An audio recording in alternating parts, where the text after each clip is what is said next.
আসসালামু আলাইকুম এভরিওয়ান, কেমন আছেন সবাই? আশা করছি সবাই ভালো আছেন। আমিও আপনাদের অনেক ভালো আছি।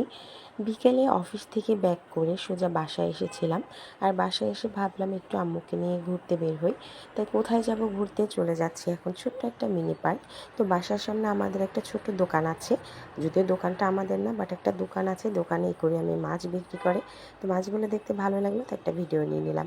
আর এটা হলো মিরপুর 13, আর এই 13-র পরিবেশ। আর এটা হলো পাশে যেটা দেখতে পাচ্ছেন সেটা হলো বিদ্যুৎ অফিস। আর বিদ্যুৎ অফিসটা 10-এর মধ্যে পড়েছে, 10 এরিয়াতে। আর আমার বাসা মিরপুর 13-তে।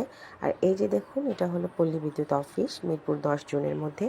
আর এটার পাশে ছোট্ট একটা মিনি পার্ক। আর মা সামনে সামনে যাচ্ছে আর আমি পেছনে পেছনে যাচ্ছি। আমি সপ্তাহে ছুটি পেলে এখানে চলে আসি। তো এই যে দেখুন এখানকার পরিবেশ।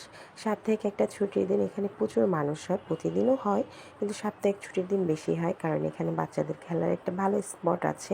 তো আমি প্রতি সপ্তাহে সময় পেলে এখানে আসি মাকে নিয়ে, আর আজকেও এসেছি। তো এই যে দেখুন কত সুন্দর সুন্দর ফুলের গাছ লাগানো।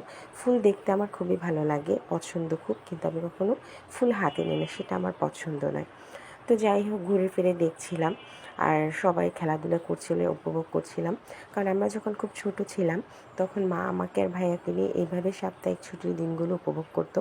আর এখানে একটা বাচ্চা দেখুন কত কিউট, ওই বাচ্চাটা ওর মা এবং ওর দুই ভাইয়ের সাথে এখানে খেলতে চলে আসছে। তো আন্টিকে জিজ্ঞাসা করলাম, উনি বললো যে প্রতি সপ্তাহে ওদেরকে নিয়ে আসে। এই যে ছেলেটাকে দেখতে পাচ্ছেন, এই মেয়েটার বড় ভাই, আর নিচে ছোট ভাই।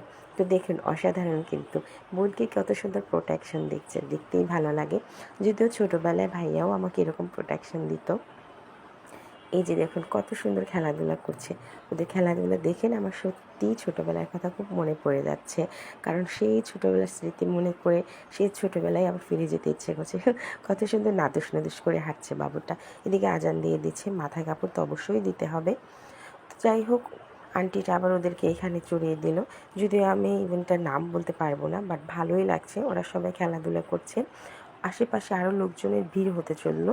তা আমার ভাবলাম যেহেতু আজান দিয়েছে তাই বাসায় ব্যাক করি, আর এখানে বেশিক্ষণ থাকা যাবে না।